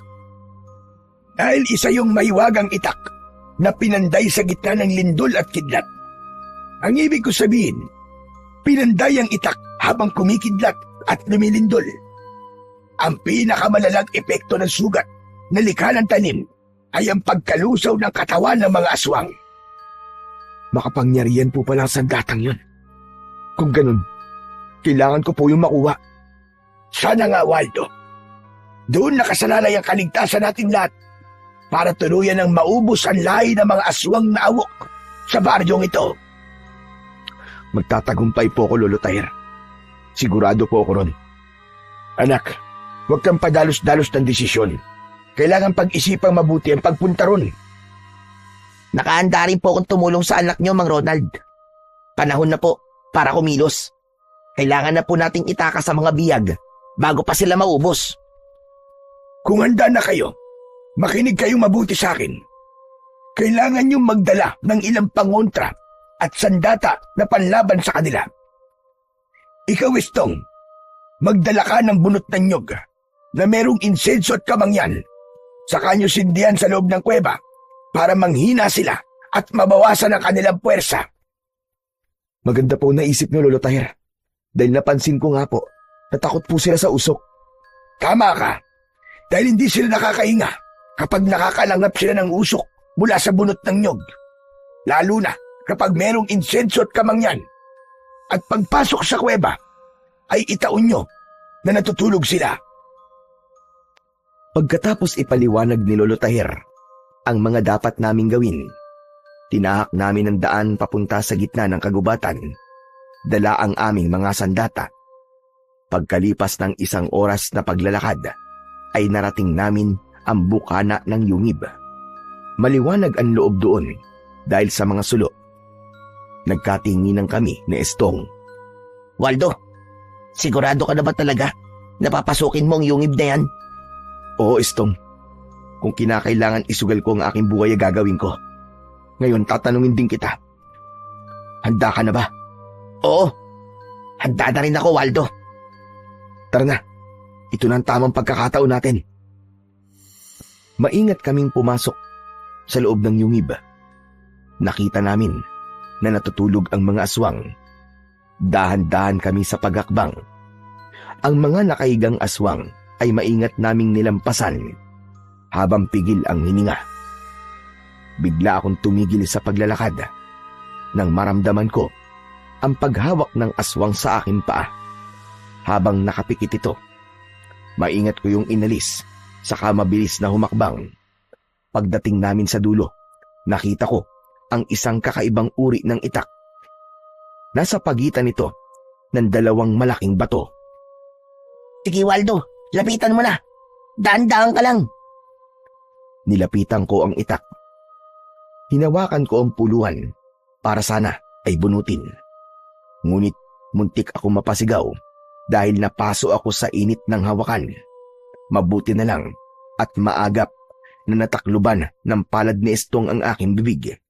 Nakita ko na nalapnos ang aking kamay at galit akong napatingin kay Estong. Bakit di mo sinabi na mainit palang hawakan nito? Pambihira ka naman, oo.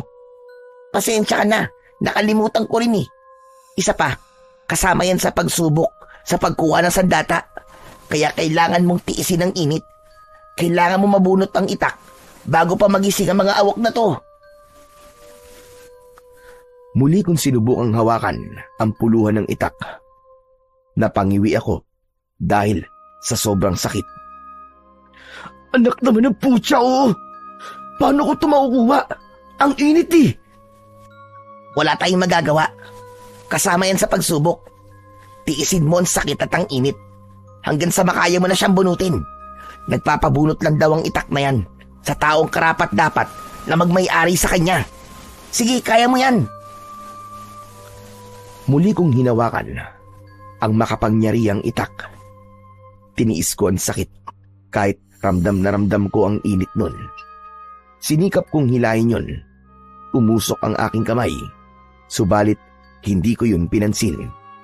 Ubod lakas kong hinugot ang itak at nabunot ko yun. At dahil sa ginawa ko, yumanig ang buong paligid ng yungib. Kaya't nagising ang mga aswang. Naalarma kami ni Estong at napasiksik sa pader na bato. Yari na! Nagising ang mga aswang, Waldo! Ngayon ko masusubukan ang kapangyarihan ng itak na to. Napuno ng pag-angil ang loob ng yungib. Hindi kami makalis dahil nakaharang sila sa lagusan. Pinalibutan kami ng mga aswang. Lahat sila ay nakatingin ng masama sa amin. Nagbabaga ang mga mata. Mas lalong bumangis ang kanilang anyo. Natangkasa ng susugod sa amin. Maagap ko namang iwinasiwas ang itak para hindi sila makalapit. Estong, gawin mo na! Isaboy mo na rin sa kanila ang asin! Bilisan mo! Ginawa ni Estong ang plano. Isinaboy niya ang asin sa mga aswang. Pagkatapos nun, sinindihan niya ang bunot ng nyug. Kumalat ang usok sa loob ng kuweba. Sinabayan ko yun ng pag-atake sa kanila gamit ang aking makapangyarihang itak. Tinaga ko sa leeg ang unang sumugod sa amin. Nakita ko ang epekto ng talim sa katawan nila. Merong lumabas na usok mula sa nakabukas na sugat ng aswang. Bumagsak siya sa sahig ng kuweba.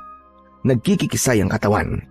Bumubula ang bibig na parabang nalalason at lumuwa ang kanyang mga mata hanggang sa tuluyang lumiyab ang kanyang katawan. Hindi ako makapaniwala sa malakas na kapangyarihan ng itak. Kaya naman, sumugod ako sa mga natitira pang mga aswang at bawat wasiwas ko ng talim sa ere ay tinatamaan ko sila sa kanilang katawan at agad na nasusunog. Waldo, tara na! Malapit na maubos ang usok sa bunot ng nyug!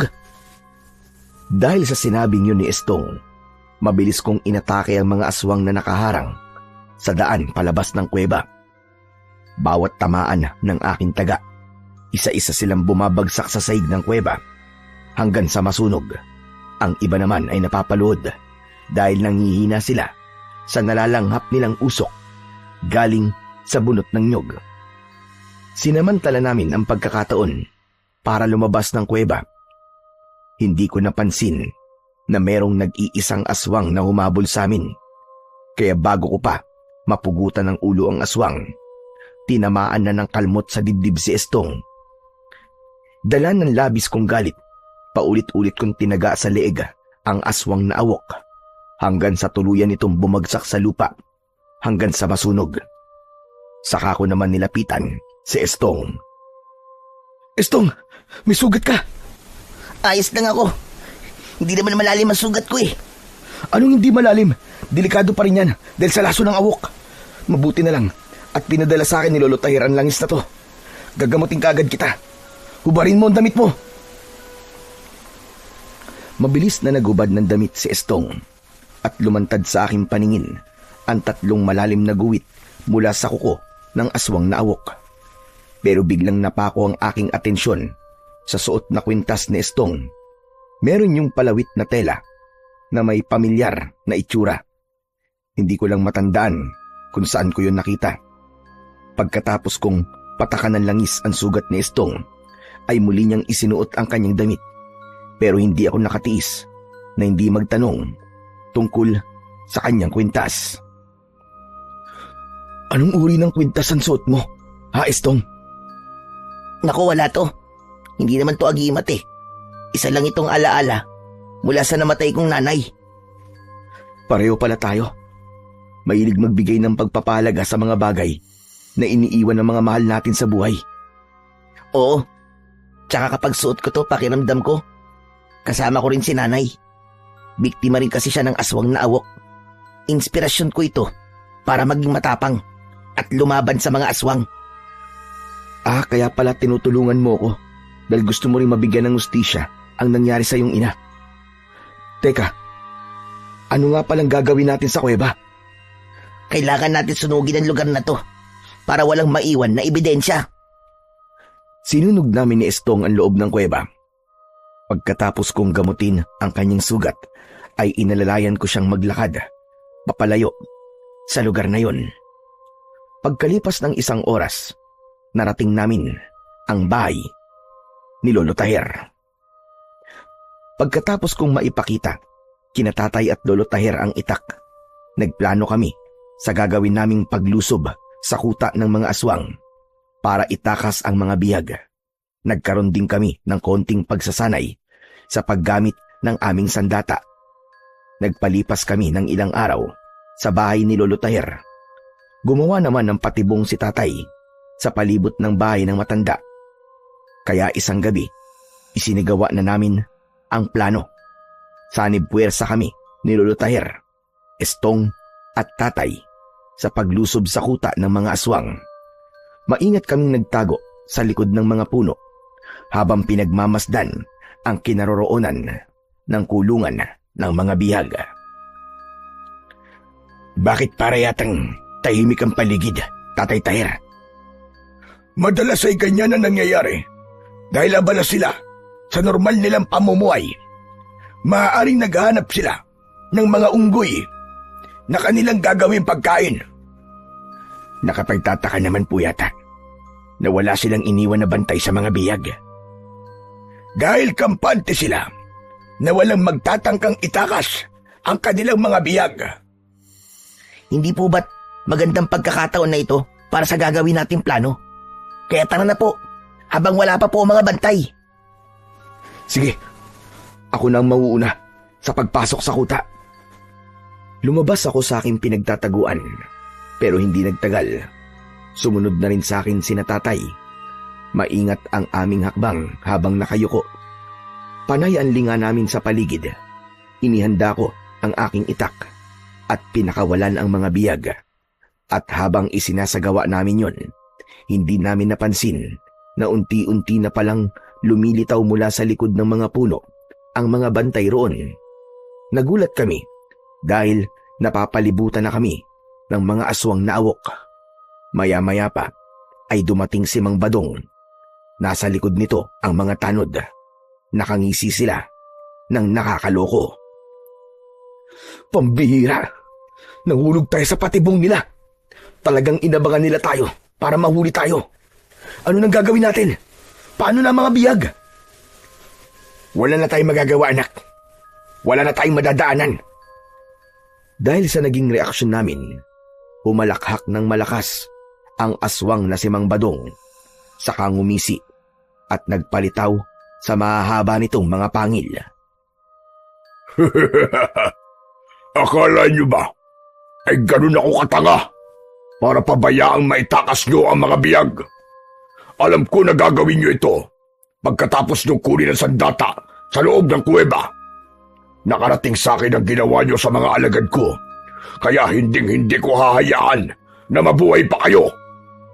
Ngayon na nahulog na kayo sa aking bitag, hindi na kayo makakatakas. Ito na ang magiging katapusan ninyo! Hoy! Pangit na aswang! Huwag ka na magpanggap dahil kilala ka na namin, Mang Badong! Mabuti naman at kilala nyo na ako. Alam ko na rin kung anong dahilan kung bakit lumipat kayo sa baryo ko. Hinahanap nyo ang pamilya nyong sakay ng jeep. 17 taon na ang nakakalipas. Tandang-tanda ko pa ang isang babaeng pinatay ko. Kamukhang-kamukha siya ng anak mo, Ronald. Nagmamakaawa siya. Nabuhayin ko ang anak niya at siya na lamang ang patayin ko. Hindi ba't ang babaeng pinatay ko ang hinahanap nyo? Tama ba? Hayop ka! Demonyo ka, Mambadong! Magbabayad ka sa pagpatay mo sa nanay ko! Papatayin kita! Dala ng bugso ng aking damdamin. Sumugod ako kay Mambadong.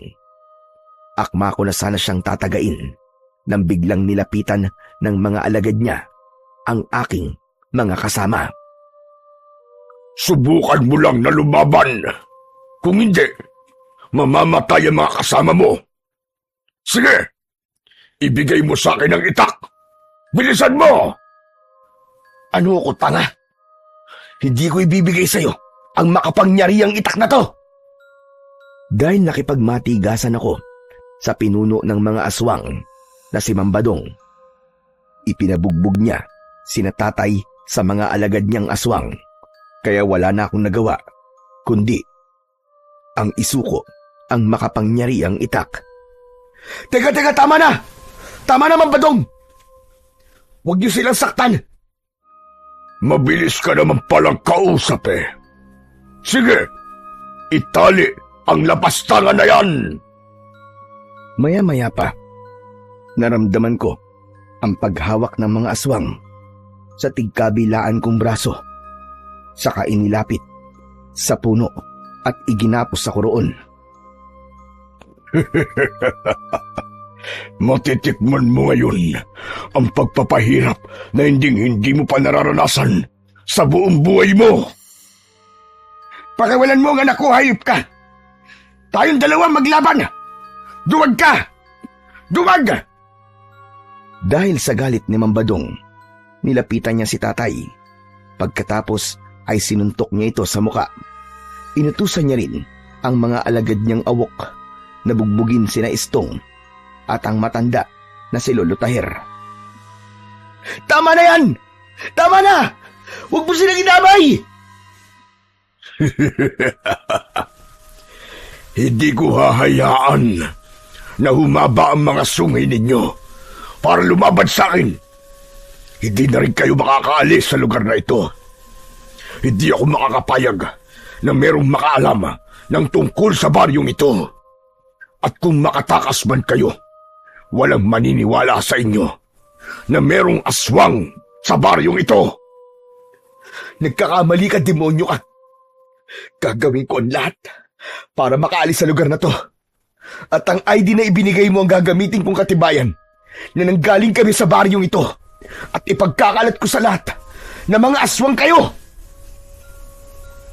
Biglang dumilim ang anyo ng pinuno ng mga aswang na si Mambadong. Nagulat ito sa akin sinabi, kaya dala ng kanyang galit, isinawsaw niya ang aking itak sa nagbabagang kahoy. Pagkatapos ay ipinaso niya yon sa aking kamay. Halos mapasigaw ako sa labis na kirot. Si tatay ang hindi nakatiis. Nagpumiglas siya para makalapit sa akin, pero bigla siyang hinampas ni Mambadong ng puluhan ng itak sa muka. Kaya naman, pansamantalang nawalan ng malay si tatay. Hayop ka talaga, Badong! Humanda ka sa akin kapag nakatakas ako rito! Ikaw ang una kong papatayin! Tatagtaran kita ng pinong-pino! Puro kasatsat na hindi ka na nga makagalaw dyan. At hindi mo na rin magagamit ang iyong kamay. Dahil sunog na yan. Kaya maghintay ka na lamang sa kamatayan mo. Umalis sila sa aming harapan, habang sila Istong at Lolo Tahir naman ay nananatiling walang imik habang iginagapos ng mga aswang. Ang mga bihag naman ay ibinalik na sa kulungan habang umiiyak at humihingi ng tulong sa amin. Ang itak ko naman ay inilagay ni Mambadong sa apoy para tuluyang tunawin. Nang mawala sila sa aking paningin, nagpumiglas ako para tumakas. Kahit sa bawat paggalaw ko ay nasusugatan ako ng lubid. Tiniis ko ang sakit, ngunit nabigo akong tanggalin yun. Pagkalipas lamang ng ilang minutong pagkakagapos, napansin ko ang isang pamilyar na unggoy na nagpalipat-lipat sa sanga ng puno. Habang nakatingin sa akin, tumalon siya at pumatak sa akin tapat.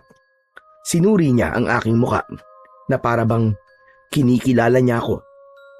Kaya naman nakipag-usap ako sa kanya na para bang tao ang kinakausap. Kaibigang Unggoy, naaalala mo ba ako? Ako to.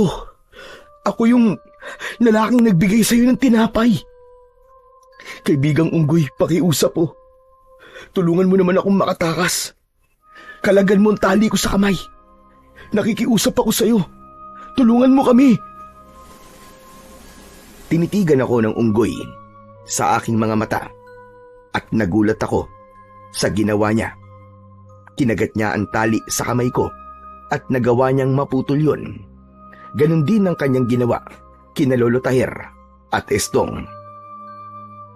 Kaibigang Unggoy, maraming salamat sa iyo ha. Hulog ka ng langit. Umuni ito, saka umalis sa lugar na yon. Mabilis akong tumayo at nilapitan ang siga. Mabuti na lang at wala na yung apoy at hindi tuluyang natunaw ang itak. Dinukot ko ang medyas sa aking bulsa at pagkatapos ay ibinalot ko yon sa aking napasong kamay. Kinuha ko ang itak at ibinaba sa lupa upang maibalik sa dating lamig ang hawakan nito. Nang kaya ko na ang init, wala na akong inaksayang oras. Agad naming pinakawalan ang mga bihag. Waldo, sige na. Ako nang bahala sa mga bihag. Sige po, ako naman po ang bahala kay tatay.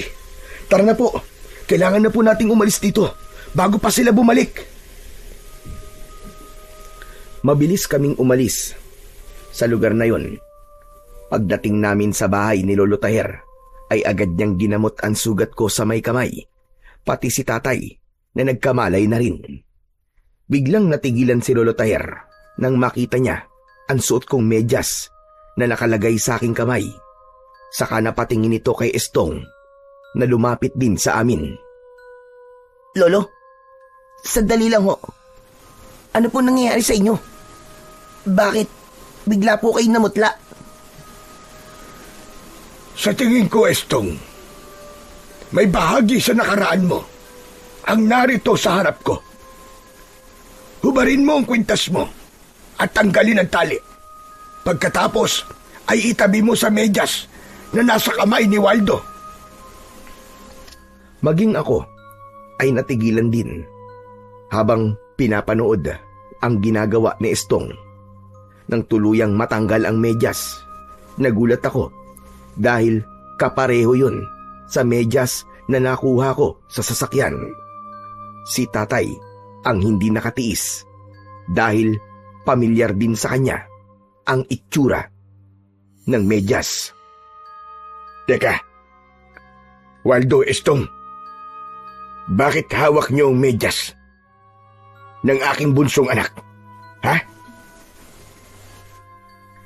Nagkatinginan kami ni Estong. Maging si Lolo Tahir ay biglang nangilid ang luwa nang hawakan ang medyas. Waldo, iho, saan mo nakuha ang medyas na ito? Dun po, sa may lumapon sasakyan sa loob ng jeep. Hindi ko po alam na pag-aari pala ito ng kapatid ko. Kung ganun, ang hinahanap mo na sinasabi mong ina ay si Marisa ba? Lolo, paano naman po napasali sa usapan ang pangalan po ni nanay? Pumagitna ang katahimikan sa aming paligid. Nang sabihin yun ni Estong, ako ang agad na nakabawi sa pagkakabigla. Teka, ibig bang sabihin, si Estong ang nawawala akong kapatid? At ang sinasabi niyong Lolo Tahir na anak niyong pinasnang ng mga awok ay ang aking ina na si Marisa? Oo, Waldo. Diyos ko, sobra namang magbiro ang tadhana. Paano nangyari ito? Na dito pa tayo, nagkita-kita. Ngunit ako ay nagpapasalamat sa pangyayaring ito. Hindi ko na napigilan ang aking sarili. Niyakap ko ng maigpit si Estong. Si tatay naman, napahagulgol ng iyak nang malaman niya ang nangyari sa aking ina. Pero habang nag-uusap kami, dumating ang mga aswang at pinalibutan nila ang aming buong bahay. Umingay ang mga lata na ikinabit ni tatay mula sa mga patibong. Saka na tayo magkumustahan. Kailangan na natin kumilos. Nandito na mga hayop na aswang. Hindi maaari ito. Nasundan nila tayo. Dahil sa takot na ipinakita ni Lolo Taher, nag-aalala na rin ang mga kasama naming bihag. Mga kasama, sandali lang. Kumalma kayo. Huwag kayong matakot. Walang mangyayaring masama sa inyo. Lalabas ako. Kayo, Lolo Taher at tatay, ang magbabantay sa loob ng bahay. Kami naman ni Estong, haharapin namin ang mga kalaban. Kabisado namin ang kinaroroonan ng mga patibong. Kaya huwag kayong mag-alala. Kaya namin to. Mananalo tayo sa laban na to. Mag-iingat kayo, mga apo. Pagpalain kayo nawa ng may kapal. Agad kaming lumabas ng bahay ni Estong at hinarap ang mga kalabang aswang. Isang hanay na nakatayo sila sa labas ng bakuran ng matanda. Nang makita nila kami, ay kanya-kanya silang lapit sa amin. Pero dahil sa matutulis na kawayan na nakaabang sa kanila na inilagay namin doon, bago pa sila makapasok, ay nasaksak na sila ng mga patibong na nakalagay sa hinukay naming balon. Bawat tali na mapuputol nila, 2 aswang ang tinatamaan ng mga sibat. Hindi maaari! Sige mga alagad! Takihin sila! Wala kayong ititirang buhay! Bunso, mag-iingat ka! Huwag mong hayaan na mapatay ka nila! Isang tango ang itinugon sa akin ni Estong at sabay kaming sumugod. Umatake ako ng taga sa kanila, papalapit sa nakatayong pinuno nila. Lumundag ako ng mataas at tumalon din si Mambadong para salubungin ako sa ere. Tinamaan niya ako ng kalmot sa dibdib. Tinamaan ko rin naman siya ng taga sa balikat. Unti-unting umusok ang sugat niya, ngunit patuloy pa rin siyang lumaban sa akin. Sinuntok niya ako na agad ko namang naiwasan. Sa aking pagtayo, tinaga ko siya sa leeg at sinundan ko pa yun ng sipa sa kanyang dibdib. Kahit unti-unting nauhulog ang kanyang mga mata dahil sa epekto ng aking sandata, tuloy siya sa pagakbang at gumanti ng kagat sa akin. Naiharang ko ang talim sa kanyang bibig. Sabay hila ko, kaya naman nahiwa ko ang kanyang labi. Pagkatapos, tumalon ako ng mataas at itinarak ko ang aking makapangyarihang itak sa kanyang ulo. Doon na nagsimula ang pagbula ng kanyang bibig. Hayop kang demonyo ka! Sisingiling ka na ngayon sa kasamaan mo. At yan na rin ang magiging katapusan mo! Isang malakas na pagtaga sa kanyang leg ang aking ginawa. Nasunog ang kanyang katawan at kumalat ang kanyang abo sa lupa. Samantala si Estong naman ay nakikipagpambuno pa rin sa mga natitirang alagad ni Mambadong. Inatake ko sila ng taga sa leeg, pero nagulat kami ni Estong nang mula sa puno dumating ang napakaraming unggoy. Tinulungan nila kami. Inuhulog nila ang mga aswang sa balon na puno ng matutulis na kawayan. Lahat ng mga nahulog sa patibong ay pinagsasasaksak ko gamit ang aking makapangyarihang itak hanggang sa sila ay mamatay. Nang humupa ang kaguduan, lumapit sa akin ang unggoy. Sumampa siya sa aking balikat at niyakap niya ako ng maigpit. Naramdaman ko na para bang siya ay nagpapasalamat. Kaibigang unggoy, maraming salamat din sa tulong mo sa amin. Kundi dahil sa'yo, hindi namin to magagawa. Pagkatapos kong magpasalamat sa kanya, umalis sila sa loob ng bakuran at naglaho sa kakauyan. Hanggang sa lumapit na sa akin ang kapatid kong si Estong. Kuya, paano mo nakakausap ang mga unggoy? Hindi ko siya totoong nakakausap, Estong. Naiintindihan lamang niya kung ano ang aking sinasabi. Siguro naalala niya ang kabaitang ipinakita ko sa kanya. Maya-maya pa ay lumabas ang mga tao sa bahay ni Lolo Tahir. Lumapit sila sa akin at nagpasalamat. Saka kami nag-usap ni na Tatay at Lolo Tahir tungkol sa pagiging isang pamilya namin. Pagkatapos ng gabing yon, ay tuluyan na naming nasira ang pugad ng mga aswang. Naubos na ang kanilang lahi at hindi na kami umalis sa baryong yon.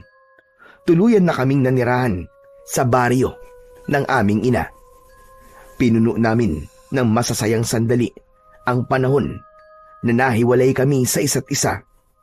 Sa ngayon, ang medyas na nagbuklod sa aming magkapatid para mahanap ang bawat isa ay nasa pangangalaga pa rin namin, kasama ang aking makapangyarihang itak. Sa kasalukuyan, meron na po kaming sari-sariling pamilya. Masaya at tahimik na namumuhay sa baryo ng Santa Rosa na minsang sinakop ng mga aswang. Marami po akong natutunan pagkatapos ng nangyari na yon sa amin. Una, ay ang bago ka lumipat sa ibang lugar, mabuting alamin muna kung ito ba ay ligtas na tirahan. Dahil baka mapunta ka rin sa pugad ng mga aswang. Pangalawa, huwag nating sukuan ang ating pamilya hanggat hindi natin nalalaman kung bakit sila nawala sa atin. Panatilihing maging mabuting tao at sa mga hayop. Dahil baka dumating ang isang araw na sila naman ang magbibigay ng tulong sa atin. Hanggang ngayon po, Sir Blair, hindi ko nakakalimutan ang unggoy na tumulong sa amin. Sa katunayan, palagi siyang bumibisita sa amin. Hanggang sa aking mga anak, itinuturo ko sa kanila na palaging maging mabuti sa mga hayop. Hanggang dito na lamang po ang aking kwento at sana ay kinapulutan po ng aral ng ibang naliligaw ng landas. Nagpapasalamat, Waldo.